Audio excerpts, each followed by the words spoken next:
Hello fellow Gunners, I'm Dents from the LOAs and here with our end of year report.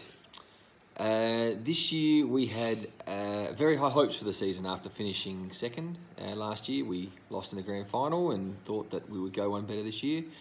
And well, we unfortunately for us and for the club, it didn't quite turn out to be that way.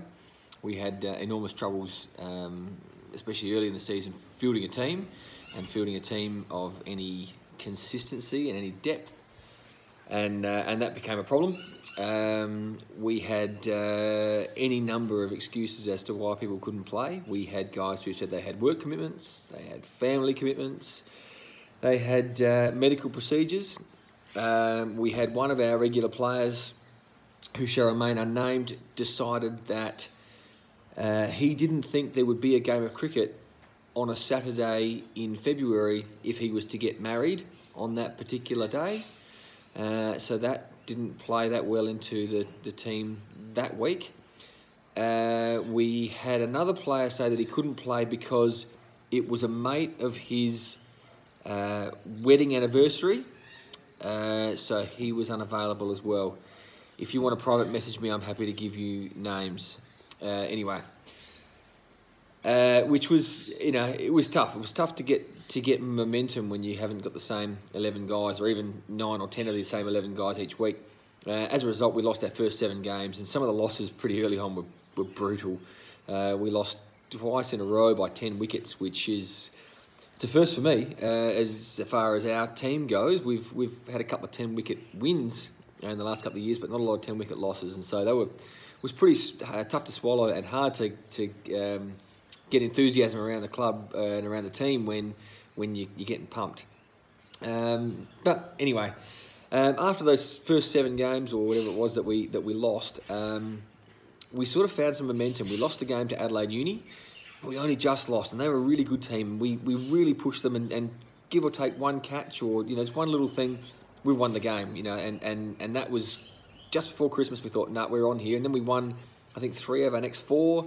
And so after that first 7, we won 5, we lost 4, and we had a tie.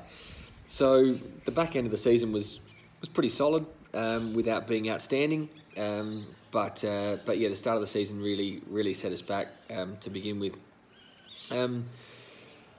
We had a few highlights. I think that the game of the season for most of us was a game against Kensington. Where we just won a couple of games, but we were sort of building and struggling for numbers again. And we played Kensington at Kensington. They had a pretty full-strength team, and we bowled like a team that were possessed. We bowled really well, fielded really well, took all our catches and bowled them out for 120, which was great. And then Craig Drabsch had to leave at 4 o'clock or 4:15. And our innings started at 4:45. So we said, look, go and open the batting, throw the bat for 20 minutes, and we'll send a message out to the umpire to get you to come off when it's time. And Craig took their opening bowlers and hit them to all parts of the ground. And he was on fire. And knowing that he'd never made a 50 before and things were looking that good, I actually called my wife and got her to go and look after Craig's kids, so that Craig could keep going, because from the first couple of overs, the result didn't seem like it was going to be in doubt, but it was a matter of what kind of a team-lifting win this could be, and so he ended up being 58 not out, I think it was. Philby made 56, and we got the runs 1 wicket down. The highlight for most of us was the fact that Craig made his first ever 50. Burts went in with 1 ball to go and hit a 4. Needless to say that the highlight for Burts of the day was him hitting a 4. Everyone else was really happy for Craig. Another highlight was a game against Adelaide Lutheran, where around Christmas time again, there'd been a bit of rain and it was a really sticky wicket, and we got sent in. And we'd not been batting well, so I think they sent us in thinking that we were an easy kill. And Philby managed to negotiate a lot of tricky bowling and really kept a cool head, punished anything that was too short. and saw off the really tough period, and then really cashed in towards the end of the innings, and he made 96. Unlucky not to get his ton. I think he was pretty cooked by the end of it, but he batted superbly that day. We had two incredibly exciting games as well, really tight ones, where the last game of the season was against PAC, and we actually had a draw, or a tie, which was the first time I've ever played in a tie. Both teams made 187, and it was just a really exciting game to be a part of. With about 7 or 8 overs to go, we were going to lose for all money, and then with 2 overs to go, we were going to win for all money, and then the last over was literally a toss of a coin, and so for it to be a tie was probably a fitting result. The other tight game we had was against Maltese. We played out at Banksia Park, and they turned up, and I reckon at 10-1, if I knew what the rules were, and if I actually had a rule book, and I can hear Woz shaking his head while watching this, I reckon we probably could have pushed a forfeit, because they had nothing was set up. There's 2 blokes there. They turn up and they say, "Can I borrow the back of your scorebook so I can write out a team sheet?" He wrote down 4 names. He said, "I don't know who else is coming." When it came to drinks, he asked if he could borrow our cups. I was like, "Why would I have cups?" Anyway, it was a schmozzle, and it got quite heated. We were on the I don't know, the back foot or the front foot's the right way to say it, but we were pretty ticked off to begin with. The fact that they just turned up and didn't seem to be paying a lot of attention to the things that are important, which are, that we all have a good game, and we all have some afternoon tea, and the drinks are available, and that we all enjoy ourselves and get out on a Saturday afternoon. They weren't really in the spirit of it, and then they got quite chirpy, and we got a bit chirpy, and anyway, there was, I think they made 180 odd as well in this particular game, and a couple of us, myself definitely included, got spanked all around the ground, and but yeah, to restrict it to 187 was what it was. And then we were sort of on track. We were ticking away, and then it looked like we were sort of in front of the run rate, and we were going to get the runs. And then I think we lost 3 or 4 wickets really quickly. And one of our players, Brad Shield, who hasn't played a couple of games for us this year, came and hit sort of 14 off the third to last over, and we needed 3 runs in the last over, and he gets a 2 or something, and then he spoons one straight back to the bowler, and so in comes Craig's at the other end. He hasn't faced the ball. Sparky comes in. It's our last wicket, and we're on a tie. We need 1 to win, with 3 balls to go, and all the field are within 2 metres of the bat, and Sparky somehow nurdles one around the corner and sneaks a single, and we race through, and from what's a really tough season, that was a fantastic afternoon. We had a quick beer in the car park at Banksia Park Primary School, and that was one of those team building moments that was a lot of fun to be a part of.